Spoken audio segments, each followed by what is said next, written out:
안녕하세요. 만나서 반갑습니다. 저는 국민연금공단 윤태준이라고 합니다. 오늘은 대인관계에 대해서 설명을 드리려고 하는데요. 제목은 일상이 행복해지는 대인관계 기술입니다. 먼저 대인관계의 중요성에 대해서 설명드리려고 합니다. 하버드대학교 위건 박사님이 직장이나 가정, 사회생활에 실패하는 원인을 한번 조사를 해봤어요. 그랬더니 내가 그쪽에 전문적인 지식이 부족해서 실패를 했다라고 말하는 사람들은 15%에 불과를 했고요. 어떤 사람들은 나머지 85%에 달하는 사람들이 나는 뭐 때문에 실패를 했다라고 얘기를 했습니다. 그게 과연 뭘까요? 그건 바로 대인관계였습니다. 대인관계를 잘못했기 때문에 실패를 했다는 사람들이 무려 85%가 넘었다고 하는 것이죠. 대인관계가 어려운 이유가 있어요. 사람들이 보상심리가 있기 때문에. 그런데 우리가 올림픽이나 세계선수권대회에서 메달을 따려고 엄청 노력들을 하죠.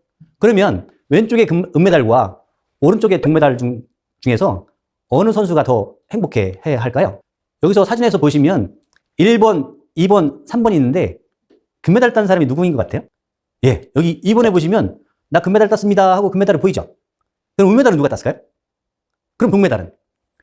보시는 것처럼 금메달은 가운데 선수고요. 은메달은 왼쪽에 북한의 김국향 선수고요. 오른쪽은 미국의 노블스라는 선수입니다. 그런데 이 표정을 보면 중국 선수는 내가 금메달 딸 정도로 잘했다, 당연하다 라는 표정 같고, 왼쪽에 은메달 딴 김국향 선수는 뭐 부모님이 돌아가셨나? 굉장히 침울한 얼굴을 하고 있죠. 은메달을 땄음에도 불구하고. 그런데 표정으로만 보면 누가 금메달 딴 것 같아요? 오른쪽에 있는 미국의 로벌스라는 선수가 금메달 딴 것 같습니다. 왜냐하면 표정이 아주 좋아 죽습니다. 그런데 미국의 코넬 대학교 길로비치에서 표정의 행복도라는 것을 조사를 했습니다. 은메달을 땄을 때와 동메달을 땄을 때 과연 표정의 만족도가 10점 만점을 했을 때 얼마나 나오는지 보면 은메달은 4.8점, 동메달은 7.1점이 나왔어요. 은메달은 자기가 딴 것은 은메달이긴 하지만 가상의 성취, 자기가 따고 싶었던 게 있었어요. 뭐였죠? 금메달이었습니다. 근데 어쨌든 결승전에 가서 져서 은메달이었죠. 동메달은 3, 4위전에 가서 가상의 성취는 혹시 메달을 못 딸지도 모른다고 생각을 했던 거예요. 그런데 이겨서 동메달을 딴 거죠. 그래서 표정의 행복도를 보면 은메달보다는 동메달이 더 점수가 높다고 하는 거예요. 대인관계가 왜 어려우냐? 누구든지 기대 보상 심리가 있기 때문에 그렇습니다. 나는 상대방한테 너무나 많이 해준대. 내가 너한테 어떻게 해줬는데? 라는 기대 심리가 있는데 상대편은 그만큼 해주지를 못할 때가 있는 거죠. 그렇게 보면 기대가 있고 보상 심리가 있는데 자기 그 마음에 충족이 되지 않기 때문에 그런 것 때문에 대인관계가 더 어려운 게 아닌가 그런 생각이 듭니다. 영국에 있는 어느 신문사에서 이런 광고를 했습니다. 맨체스터에서 런던까지 가는데 가장 빨리 갈 수 있는 방법은? 라고 광고를 했어요. 사람들은 어떻게 했을까요? 우리나라로 치면 뭐 서울하고 대구 정도? 그러면 KTX, 뭐 비행기. 어떤 사람은 뭐 열심히 뛰어가면 빨리 가겠다. 그런데 아이러니하게도 여기서 나왔던 것은 좋은 친구와 함께 가는 것이 더 빨리 가는 방법이라고 얘기를 했던 것입니다. 내가 아무리 좋은 일이 있어도, 내가 아무리 슬픈 일이 있어도 혼자 기쁘고 혼자 슬퍼한다면 굉장히 어려운 일이긴 하지만 좋은 친구와 함께 한다면 기쁨은 2배로 될 것이고 슬픔은 반으로 줄어들지 않을까? 그런 생각을 해봅니다. 행복의 비밀이라는 책이 있어요. 하버드 대학교에서 1938년도부터 75년 동안 268명을 대상으로 추적조사를 했어요. 과연 사람의 행복의 비밀은 어디에 있을까라는 걸 추적조사를 했는데 돈에 있었을까요? 환경에 있었을까요? 아니면 집안에 있었을까요? 아니면 사회적 지위에 있었을까요? 돈, 학력, 집안, 사회적 지위. 물론 약간의 행복에는 영향이 있겠죠. 약간은 있겠죠. 그런데 행복의 비밀이라는 책에서는 대인관계가 행복의 가장 중요한 요소라고 밝히고 있습니다. 그렇듯 행복의 비밀에는 대인관계가 굉장히 중요하다는 것을 볼 수가 있습니다. 인간은 누구나 다른 사람과의 관계를 통해서 기쁨과 행복을 느끼면서 살아가는데요. 그래서 이런 대인관계도 잘 배우고 또 노력한다면 지금보다 훨씬 더 성숙하고 또 아름다운 노후 생활을 살아갈 수 있지 않을까라는 생각이 듭니다. 자, 만약에요, 지금까지 단 한 번이라도 너랑 대화가 안 통해 뭐 이런 얘기를 들어보셨다면 오늘 이 방송 끝까지 함께해 주시기 바랍니다. 자, 대인관계에 대한 궁금증들을 속 시원하게 해결해 주실 윤태준 강사님 나와주셨습니다. 안녕하세요. 만나서 반갑습니다. 네. 아니 보통 부부싸움이나 연인들이 싸울 때 너랑 말이 안 통해 이런 거는 뭐 많이들 쓰고 쓰고 듣고 하는 표현 아니에요? 그렇죠. 네. 근데 내 마음도 그렇지만 네. 상대편도 그렇게 생각을 한다는 거죠. 대인관계, 인간관계가 정말 중요하잖아요. 사람은 엄청 절대 중요하죠. 혼자 사는 동물이 아니고 사회적인 동물이다라는 말이 있을 정도니까요. 네. 어떻게 해야 인간관계, 대인관계를 잘 할 수 있는지 핵심이 뭘까요? 저는 이제 그 경청이라는 말을 좀 드리고 싶어요. 일단 들어주는 잘 거. 들어주는. 대화에 1, 2, 3 법칙이라는 게 있어요. 네. 2분 하나잖아요. 네. 1분간 말하고 귀는 몇 개예요? 두 개니까 2분간 들어요. 2분간 듣고. 그리고 3은 3분간 맞장구치라는 거예요. 끄덕끄덕 해주는 거죠. 그래서 이제 그 방법이 세 가지가 있는데 첫 번째는 누가 말을 하면 몸을 향하는 거예요. 남이 얘기를 하거나 말거나 핸드폰 보고 있거나 TV를 보고 있다고 한다면 기분이 그건 어때요? 예의가 아니죠. 예의가 아니죠. 예. 거시기면허죠. 예. 근데 일단은 누가 얘기를 하면 일단은 몸을 돌리는 게 굉장히 중요해요. 듣고 있다라는 듣고 있다라는 액션을 거예요. 취해줘야죠. 그러면 상대편은 뭐 존중받는 듯한 느낌을 받을 수가 있으니까. 그리고 아이 컨택을 해주는 거예요. 눈 마주치는 거예요. 그 세 번째는 맞장구를 쳐주는 거예요. 그래서 누가 막 얘기를 해주면 내가 목숨이 위태롭지 않으면 끄떡끄떡 해주시는 게 좋아요. 목숨이 위태로우면 안 하시겠죠. 그런데 맞장구 쳐주는 게 그렇게 좋고요. 그게 정 안 되면 끄떡끄떡이라도. 그러면 상대편이 신이 나서 더 말을 하는 거예요. 듣고 있다라는 듣고 있다라고 하는 신호니까. 거니까. 그래서 제일 처음에는 몸을 틀어주는 거. 그리고 두 번째는 아이 컨택 해주는 거. 그리고 세 번째는 끄떡끄떡 해주시는 게 저는 제일 중요하고요. 어쨌든 말보다는 듣는 것이 더 중요하다고 생각합니다. 이런 어떤 인간관계 핵심은 잘 들어주는 거다. 그렇죠. 그게 첫째가 아닌가 싶어요. 자, 서울에서 대구까지 가는 가장 빠른 방법은? 이라고 광고를 냈다면 많은 분들이 뭐라고 답했을까요? 당연히 뭐 비행기, 헬리콥터 뭐 이런 거 아닐까요? 그렇죠. 그래서 이제 영국에서 네. 어떤 신문에 낸 광고인데요. 맨체스터에서 런던까지 가는데 가장 빨리 가는 방법이 뭐냐? 이렇게 이제 광고를 냈다고 해요. 이게 보통 사람들은 뭐 비행기, 네. 아니면 뭐 우리나라로 치면 KTX, 그치, 그게 빠르죠. 어떤 사람은 뭐 달려서 이렇게 얘기를 한다고 하는데 네. 그 신문에서 얘기한 거는 아이러니컬 하게도 공교롭게도 좋은 친구와 함께 간다고 하는 거예요. 누구랑 함께 가? 네. 예를 한번 들어볼게요. 은주 씨께서 이제 가까운 데 한 10km 정도를 가고 먼 데 한 100km를 간다고 한번 두 가지 경우를 한번 생각을 해볼게요. 네네. 은주 씨가 제일 싫어하는 사람 한번 떠올려보세요. 같이 있기도 싫어, 어떡해. 네, 그런 사람 물론 없으시겠지만 있어. 가정 한번 해보는 거예요. 근데 여기서 한 가까운 10km짜리 거리를 네. 은주 씨가 운전을 하면서 같이 가는 거예요. 네. 어떨 것 같아요? 전 아무 말 안 하고 그냥 빨리 도착해. 근데 신호등도 왜 이렇게 막혀? 너무 싫어. 어떻게. 그럼 뭐 그냥 라디오 듣든가. 네, 그렇게 되죠. 음악 듣고. 그런데 이제 한 100km를 가요. 멀리 가죠. 엄청 멀어요. 근데 내가 제일 좋아하는 사람, 궁합이 너무 잘 맞는 사람과 같이 아니, 가요. 내가 좋아하는 연예인. 그렇죠. 너무 신나죠. 이 시간이 그냥 평생 갔으면 좋겠어. 그렇죠. 도착 안 했으면 좋겠어요. 네. 네. 그래서 짧은 거리라고 하더라도 불편한 사람하고 가느냐, 아니면 먼 길이라도 좋은 사람하고 가느냐에 따라서 물리적 거리는 중요한 게 아니라고 생각을 하거든요. 그래서 물리적 거리보다는 누구와 함께 가느냐, 좋은 사람하고 함께 가느냐, 불편한 사람하고 함께 가느냐라는 거에 따라서 네. 저는 많이 달라진다고 생각합니다. 자, 그러니까 말씀을 요약하자면 인간관계의 핵심은 일단은 내가 먼저 말하기보다는 잘 들어주고 리액션을 해주고 그리고 물리적인 거리보다는 누구와 함께 하느냐가 더 중요하다라는 말씀이셨습니다.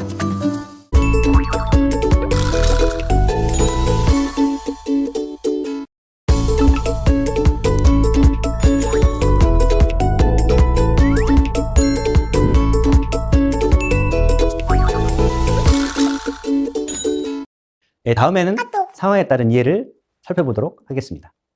남자하고 여자하고 같을까요? 다를까요? 아니면 틀릴까요? 맞을까요? 남자하고 여자는 달라도 너무 달라요. 남자는 경제 생활에 집중을 하고요. 여자는 가족 돌봄 및 부양에 집중을 하고. 물론 지금은 맞벌이 시대이긴 하지만 그래도 남자들은 기본적으로는 경제 생활에 집중을 하고 여성들은 가족 돌봄 및 부양에 집중한다는 생각을 갖고 있다고 합니다. 남자는 이성적인 게 많고요. 문제지향주의적이고 여자는 감성적이고 관계지향적이라는 겁니다. 그리고 남자들은 존경받고 싶어 합니다. 제가 예전에 어디 가서 강의를 했는데 어떤 여성분께서 여자들도 존경받고 싶어 해 라는 얘기를 하셨어요. 물론 그렇습니다. 근데 남자들은 존경받고 싶어 하는 욕구가 더 강하다 볼 수가 있고요. 여성들은 사랑받고 싶어 하는 욕구가 더 크다는 거죠. 그리고 남성들은 주로 하루에 7,000단어를 쓴대요. 근데 여성들은 하루에 2만 단어를 쓴다고 하는 거죠. 근데 직장 생활하는 남성들은 밖에서 7,000단어를 다 쓰고 와요, 대부분. 근데 여성들은 집안에서 만약에 전업주부라고 가정을 하면 2만 단어를 장전하고 있는 거죠. 남편한테 2만 단어를 쏠라고. 그런데 남편이 다 쓰고 왔다고 한다면 할 말이 없다고 하는 거예요. 그런데 말이 많은 남자도 있고요. 말 수가 적은 여자들도 있긴 있지만 대부분의 사람들은 남성보다는 여성이 하루에 더 단어를 많이 쓴다고 하는 거예요. 예를 들어서 여자친구나 와이프가 남편한테나 남자친구한테 이렇게 얘기를 하는 거예요.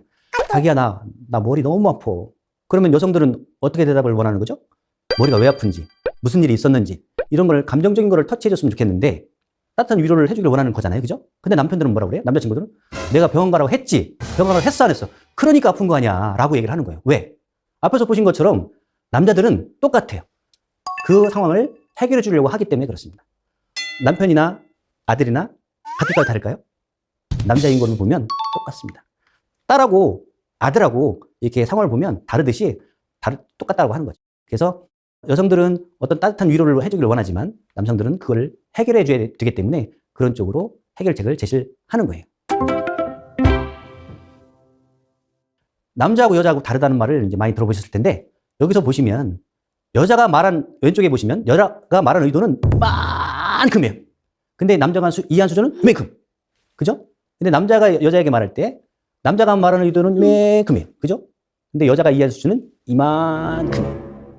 제가 사무실에 있었을 때 여전히 아침에 이쁘게 하고 왔길래 제가 그랬거든요. 오늘 이쁜데? 라고 얘기를 했어요. 그러면 뭐 고맙습니다. 뭐 감사합니다. 이렇게 얘기하기를 저는 바랬는데 그 여직원이 하는 말은 뭐였냐면 그럼 어제는 안 이뻤다는 얘기예요? 그럼 제가 할 말이 있을까요? 없을까요? 남자가 말하는 의도는 그 상황만 얘기를 하는 거거든요. 그 상황만 얘기를 하는 건데 여자가 이해한 수준은 그렇게 폭넓게 이해하고 있으면 서로 이게 대인관계가 원만하지 않을 수도 있다고 하는 거죠. 그래서 남자가 말하는 의도는 대부분 적다라고 하는 거예요. 그리고 여자가 이해한 수준은 크긴 하지만 어쨌든 남자하고 여자하고 이렇게 차이가 많다는 거예요. 그래서 남자하고 여자하고 틀린 게 아니거든요. 남자하고 여자하고 다른 거예요. 그래서 남녀 관계에 있어서 아니면 사회생활 할 때나 동료 관계에 있어서 대인관을 할 때 남자하고 여자하고 다르다는 것만 인정을 해줘도 남자하고 여자는 원래 다르다라는 것을 알고만 있어도 대인관계를 하는데 굉장히 도움이 되지 않을까 저는 생각을 합니다. 보통 사람의 성격을 파악할 때는 외국 걸 많이 가져오죠. 디스크나 MBTI나 애니어그램을 많이 사용을 하잖아요. 근데 우리나라에 윤태익 교수님이란 분이 머리형, 가슴형, 장형으로 사람의 성격을 나누고 있어요. 그래서 머리형들은 제일 싫어하는 말이 머리에 관계된 거예요. 무식하다, 그 의자로서? 라는 말을 제일 싫어해요. 그래서 부호를 보면 물음표라고 생각하시면 돼요. 뭐에 대해서 되게 궁금한 게 많거든요. 가슴형은 제일 싫어하는 말은 인간성이 더럽다. 너 때문에 팀워크 엉망이야. 라는 걸 제일 싫어하고요. 부호로 보면 느낌표라고 생각하시면 됩니다. 장형은 무책임하다. 도대체 네가 한 게 뭐야. 그리고 나가자, 싸우자, 이기자. 이게 장형입니다. 마침표라고 생각하시면 돼요. 근데 머리형은 많이 움직이거나 여러 사람을 만나면 방전이 되기 때문에 재충전하는 방법은 그냥 내비두면 돼요. 잠을 자거나 혼자 있게 되면 배터리가 충전이 됩니다. 가슴형은 안 그래요. 혼자 있으면 방전되기 때문에 사람들 만나고 뭐 이렇게 교류를 하는 게 가슴형은 충전이 되는 거고요. 장형은 머리를 많이 쓰면 방전이고요. 그렇다고 머리가 없는 건 아니죠. 어쨌든 움직이고 먹고 이런 것을 충전하는 방법이라 생각하시면 돼요. 그래서 만약에 머리형 부인이 있고 뭐 가슴형 남편이 있다 했을 때 저 같은 경우는 이제 와이프가 머리형이고 제가 이제 가슴형인데 머리형이라고 해서 전부 다 100%가 머리형이다? 이건 아니라고 생각을 합니다. 그래도 주된 것이 뭐냐? 저도 뭐 머리도 있기도 하지만 주로 이제 가슴형이라고 하는 건데 제가 신혼 초 때는 와이프한테 뭐 스트레스 받거나 힘든 일이 있으면 영화 보러 가자, 맛있는 거 먹으러 가자 이렇게 했을 때 잘 안 갔었어요. 저는 그게 처음부터는 틀렸다고 생각을 했거든요. 틀린 게 아니고 다르다라고 하는 거죠. 다른 것을 인정해주면 대인관계를 하는 데 있어서는 굉장히 도움이 되지 않을까라고 생각합니다. 미국의 사회심리학자인 멜라비언이라는 사람이 있어요. 이 사람이 멜라비언의 법칙을 만들었습니다. 그래서 우리가 대화를 할 때 그 내용은 중요도는 7%에 불과하다는 거예요. 시각적 요소가 55%고 청각적 요소가 38%나 해당이 된다고 해요. 고구마 먹어요라는 말을 한번 멘트를 해보겠습니다. 왼쪽 사람하고 오른쪽 사람하고 같은 사람일까요? 다른 사람일까요?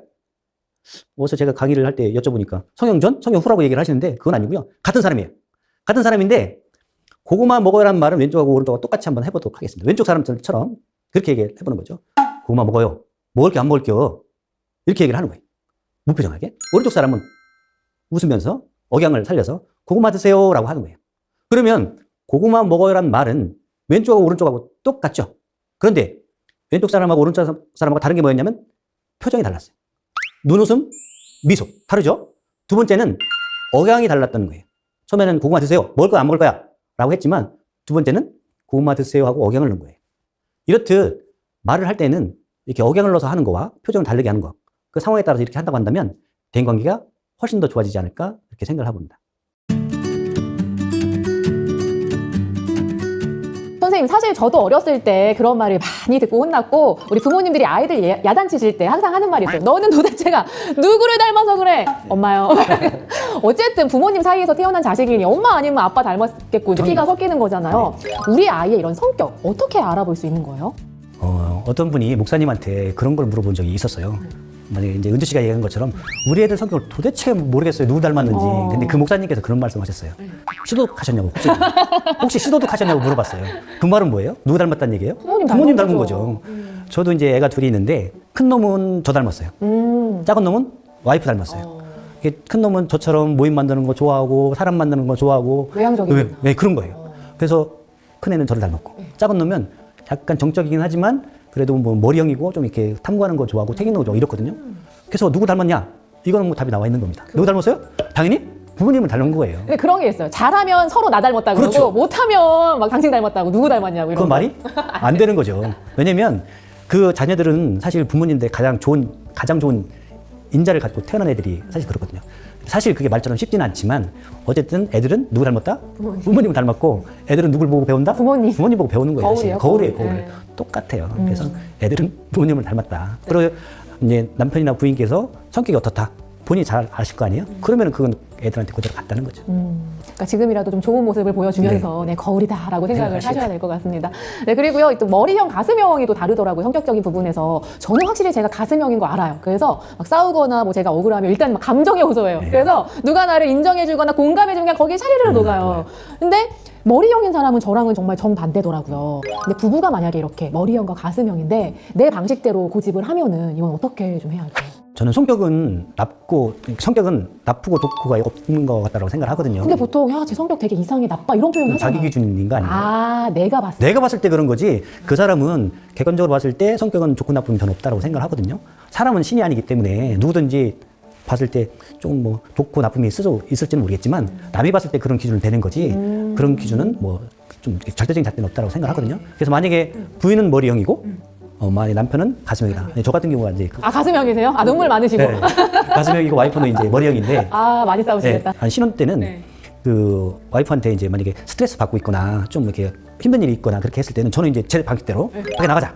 뭐 영화 보러 가자. 뭐 먹으러 가자. 기분 전환해야 되니까. 네. 그렇게 얘기를 하면 와이프는 뭐 이제 반응하는 것도 있지만 그냥 나 집안에 혼자 있을래 라고 얘기를 한 거예요. 혼자 있고 싶다. 예, 혼자 있고 싶다. 근데 처음에는 저는 이제 머리형, 가슴형, 장형 공부를 안 했을 때는 네. 저는 와이프가 틀렸다고 생각했어요. 저는 무조건 제게 맞고 와이프가 틀렸다고 생각했었어요. 근데 그건 틀린 게 아니라 다르다라고 하는 거죠. 그래서 지금은 만약에 영화 보러 가자 이렇게 얘기를 했을 때 와이프가 집에 혼자 있고 싶다. 그럼 어떻게 할까요? 인정해줘요. 내비둬요 그냥. 인정해줘요. 그럼 혼자 보러 가세요? 혼자 보러 갈 때는 없죠. 그냥 제가 참는 거죠. 그래서 이제 와이프는 성격이 나하고 다른 거예요, 다른 거. 그래서 그것만 인정해줘도 머리형이다, 가슴형이다, 장형 이런 것만 인정을 해줘도 굉장히 사람 사이 관계를 좋게 하는 데 도움이 될 것 같고요. 네. 일단은 제가 가슴형이라고 해서 100%가 가슴형이지는 않다는 거예요. 나한테도 또 머리형이 있죠. 예. 네. 왜냐면 주로 그게 가슴형이다 하면 가슴형인 거고 와이프도 가슴형이 전혀 없냐? 그 아니에요. 이제 주로 머리형이고 가슴형도 있다라고 하는 거예요. 그래서 저희 큰 애가 이제 저를 닮았으니까 무조건 가슴형이죠. 가슴형, 네. 작은 애는 머리형. 와이프를 닮았으니까 네. 머리형이에요. 그래서 뭐를 하자 그러면 안 한다. 그래서 저건 처음에는 누굴 닮아서 저러냐 이렇게 얘기를 했지만 결국은 와이프를 닮았다고 하는 거예요. 그래서 지금은 안 가자면 그냥 내비둡니다. 그걸 인정해주면 뭐 그게 부딪힐 일이 아무래도 덜 할 거니까. 그래서 머리형, 가슴형, 장형이 사람들 성격을 구분짓는데 뭐 이렇게 어떤 진단지를 통해서가 아니라 그래도 좀 쉽게 용이하게 파악할 수가 있다고 하는 거죠. 저 사람의 어떤 성격을 인정만 해줘도 그렇죠. 싸울 일은 줄어든다. 덜하죠. 저는 생각을 할 때 내가 생각했을 때 저 사람 장점이 한 70 내지 80%가 되면 마음에 안 드는 것이 20, 30%가 있다 하더라도 그 나머지 거로 좋은 걸로 덮는 거죠. 덮을 수가 있거든요. 보통은 그러잖아요. 저 사람은 저거 하나만 딱 고치면 좋은데 그거 하나만 고치면 좋은데 그게 네. 전부로 보이시는 거야. 상대편도 그렇게 생각할 거예요. 상대편도. 저를 좀 돌아보고 반성하게 되네요. 네.